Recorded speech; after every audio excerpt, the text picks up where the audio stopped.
Tôi thấy gì đây nè. Có hay được tiền nha. Vậy này cũng tái rồi, tôi nói chị đây là không tệ. Nhiều không mà. Hiện nay đây rồi thì Người ta hành cưới rồi.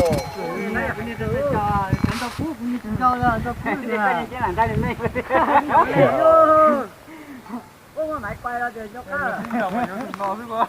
nghe nó hành mỹ mà hành nhiều giờ này tiểu đấy Nó mà ngon làm mê hơn tiền nó nhiều mê hơn.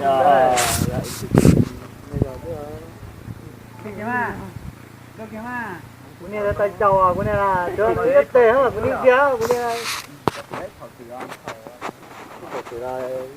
Thật sự là đấy là tìm mê rồi này kia đó thì nó là tìm mê đó. Cái gì là cái này làm đàn ha. Cái này dễ đâu thế nào rồi? gì tao bắt tiêu á Thì nó hành mà đấy, tụi bé Đó cũng là đó lo cho nó chỉ đâu đấy anh ta rồi nó ra cái này chỉ hành ơi, lấy rổ đó.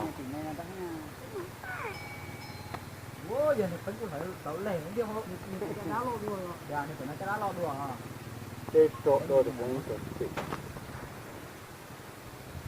đúng nó đá nữa nó thả cái mò vô nhưng mà đấy là thân đâu à.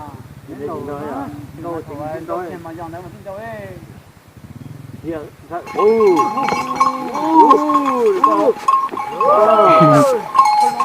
Nhỏ đó, nó sáng rồi. Cái thế rồi. ở phía hành về chiều Muốn được cái cha buồn đã. tao này nói nó tao này nó tiểu này nó tàu số Ui, trời ơi rồi. cái gì sát rồi Đây sát rồi, bột tam một chính chúa ta nè.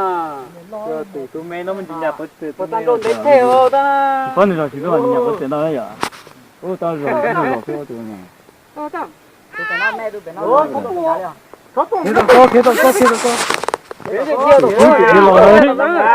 Cái muốn bây giờ nó có thấy cái chủ tao có. Cái tiểu sư thì lo nó từ à. Chủ là từ chém họ từ thiên món này.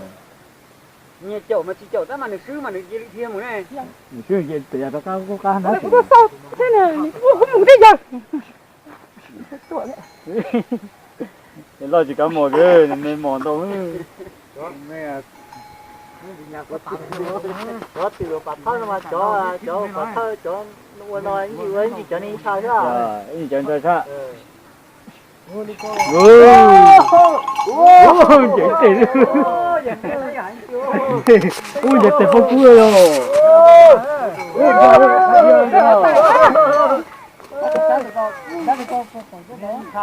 Rồi rồi nha.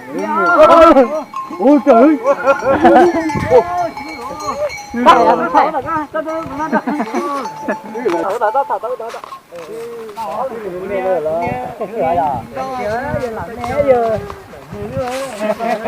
bò tàn nó đang phải chuyển cho cảnh ô biết tôi mà thế đâu phải thế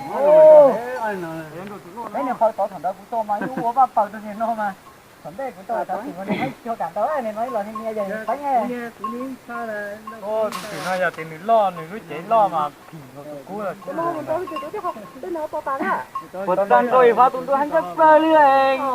Rồi thì đẹp này tôi hành lại đàn rồi. con nhớ nào con nào Nè. tao biết tôi phát rồi à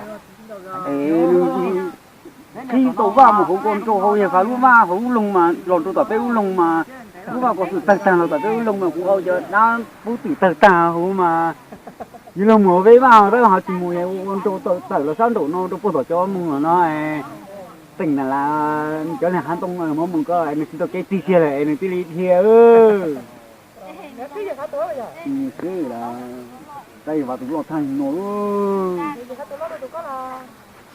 nói tại chỗ nói chỉ chính đó Đây như cái này gì nào, cái này thì cái này. non tao cú cũng như ăn rồi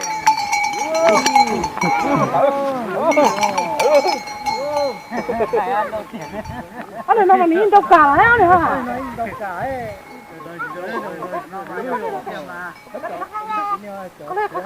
Tụi lo.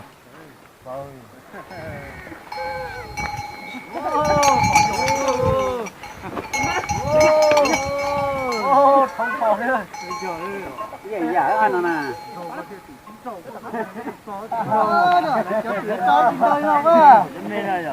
rồi bắt ta phải chế tiền đâu được nhiều ta đi phải chế mà cảnh nông chỗ thì ta đã cắt từ sào thì khâu đi mà thử làm không nó thiệp bảo thơ ô cái tỷ chín đầu đó từ từ đó bé cho mấy nhiều từ mẹ thơ bé chồng mấy nhiều bé chồng từ đó thành dưới rồi mới chơi rồi nếu tôi nói nó cho bé chơi mà nó cảm giác hậu tiên tôi cái ngó từ nó chưa cháu chỉ cảm đâu nên mẹ có này rồi ô tôi được cứu rồi bé tân giờ cứu thế của nên sai bé tân giờ cứu thế ôi rồi người ta mà giờ tôi nói tôi cho tôi nhưng phải có những giờ cứu ấy có cũng nên sai ô cái này mới cứu sai từ nào là tôi thấy đấy thì cái cái là nặng nó từ nó uốn nó đây chứ à nếu nó bắt thâu từ từ hơi chuột là chuột đi xử đi nè đây là đây là nè nó không được tốt ôi cái nhiều cái thứ của nhà cái kia cái gì đây cái đâu ôi tôi khó vậy nó đấy giờ tụi xin chào sao nữa tụi ok chào ya ok bà ta tụi non bao ta tụi non tụi nó tiêu phá họ đang chỉ chào trên kia ấy xin chào ấy tụi có chơi tí thôi mà của nè thì thấy mó của nè mà chơi đâu lên đâu cũng biết tết cho của nè xin chào ya của nè nè